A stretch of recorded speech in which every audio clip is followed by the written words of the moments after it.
Now that we laid the drums down, we are going to mix and arrange the beat. That's what we're about to do. And also, before you even get there, the first thing that you got to do is make sure everything is labeled that you're going to be using. So we got to go in and label our hi-hats. Not name them hats. Okie dokie. Now we're going to put our beat tag in there.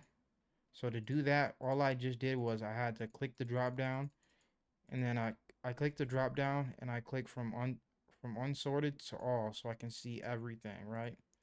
And then after that, I'm on 9 and I click Control L. First, now let's just listen to everything and make sure all the volumes are hitting at the right point that we want them to hit at.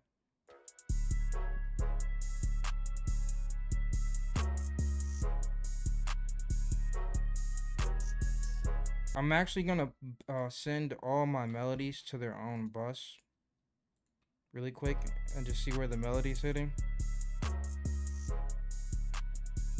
See if we can bring it up a little bit.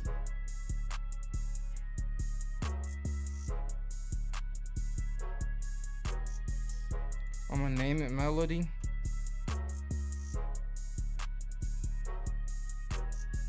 Then I'm gonna send my drums to their own bus.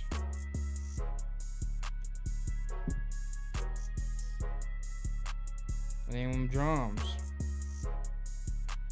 And to do that, all I did was highlight them all really quick, right click the track that I want to send it to, and then route to this track only. That's literally what I did to send them all to the same track. With my 808s, I normally always pan them to the left in stereo, or like pan them into stereo, so like it can take up less like mono frequencies. I don't know. To be honest, I don't even know why I do this. I just know that it sounds better. That's literally I don't even have no like logical reasoning other than it sounds better.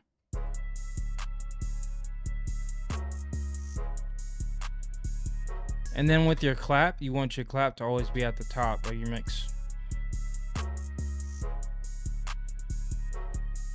Open hats, I always like them to be quiet sometimes, because honestly, they be too distracting sometimes when you're listening to the beat back. When I've listened to songs back, open hats is like it's I always struggle mixing those. That's something that I'm still trying to learn how to mix properly. To be honest, I kind of I just level it out and tuck it in the background. That's what I do. But if you know a better way, you know what I'm saying, drop it in the description. I would actually love to hear it. But that's what I do for me personally. And then for my hi-hats, I just EQ them. I have my own preset where I just cut out all the lows of the melody and I just leave it all in that high section. And then after that, I just pan them to the right. I pan them normally 22. 22 is kind of the sweet spot for me. Then I'm going to bring the open hats a little bit more down. Now I'm going to put a soft clipper on the master. Now that we got that out the way, now we can split by channel and arrange the beat, right? So let's hop into that. Now I'm going to put all the melody up top. I'm going to put the drums underneath of it. Just like so, right? And I'm going to copy and paste it over. Oh, hold on. Not the beat tag, though. We want the beat tag to be on its own thing. Okay. Now we want no drums in the intro. And then we want our beat tag to go right in at the last second and then goes into the drums. I'm going to play from the top and see how it sounds.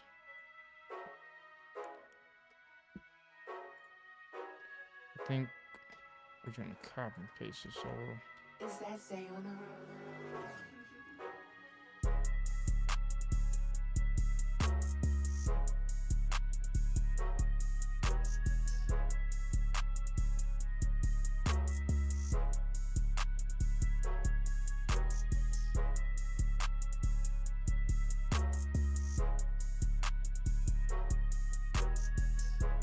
And right now, what I'm doing is I'm taking stuff out and putting stuff back in so the beat can feel like more lively. So like everything doesn't feel super repetitive, because you want to have that type of ear candy. You don't want it to feel like it's the same thing going back to back to back. It's Like the unless it's like really punchy, unless it's really bouncing, then do that. But if it ain't punching that hard, then be mindful of like the arrangement and making sure that it's not super repetitive, right?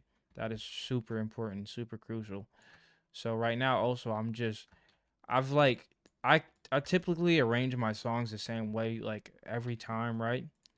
I always have like room for like to me this is how it's kind of like I don't even know like the terminology of like what's what like specifically. All I can tell you is like right from here to here, right? This is like the hook. And then this is kind of like filler. I don't know what this is. I like on a terminology level. To me, if I had to give it a term, it's called the pre-verse because this is right before the verse because the verse comes in right here. You know what I'm saying? And then after that, we got the bridge, and then we go back to the hook. You know what I'm saying? That's kind of how I lay out my songs. It's like been the same like ever since I started understanding it. Like the more that I was like working with people and like understanding how song structure works, that's kind of the structure that I've kind of leaned to and that I like. But I am open to knowing more song structures, and I will end up tapping into another song structure soon. I just need to figure out what that is and how comfortable I am with laying that, you know what I'm saying, type of song structure down.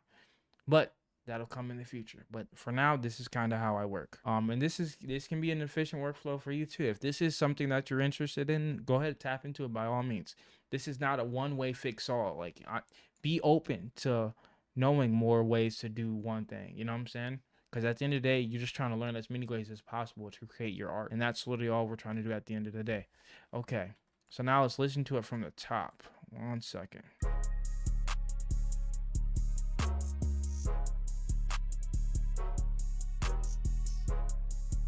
I'm gonna remove the counter right here.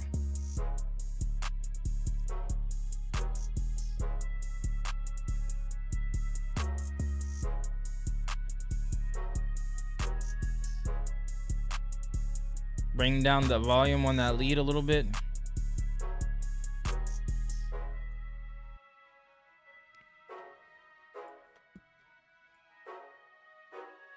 Bring some of the mids back in.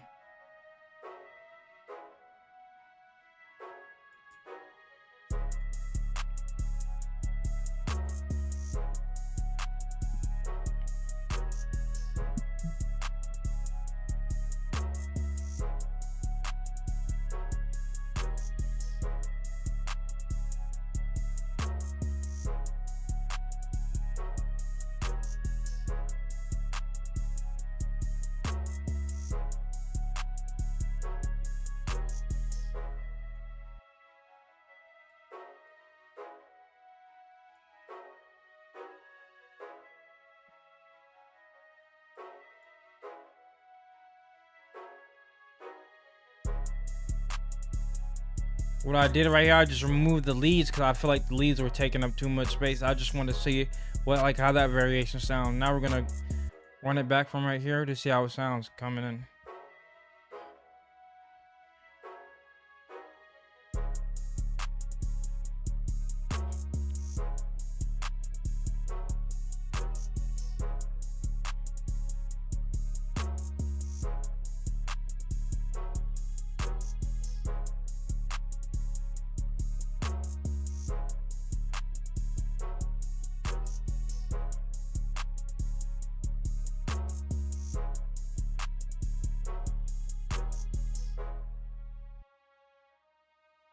Then everything comes back in the end.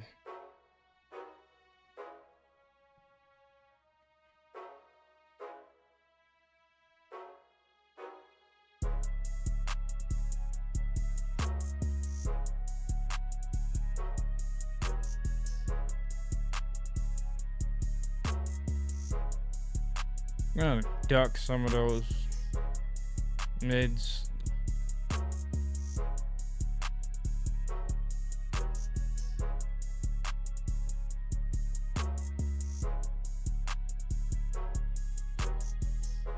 The last thing that you got to do is your automation on your low end frequencies of your melodies. So for me, I just like to make sure the main like of the bass, like the main of the chords is like punching through. So we're gonna create automation right here, right? And we're going to put the EQ for when the drums are in at the top, and then when the drums are not present, we want it to be no EQ on the low end, so we can hear the bass of the chords, just like so.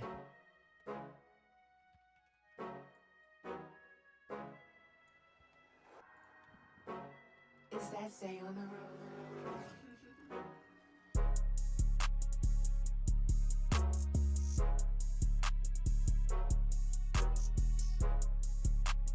Then I just cut the first part, and I copy and paste it over, and then I remove it from the end because we don't want it to just bleed out into nothingness. And there you go. There you go. You got yourself a beat. You did it.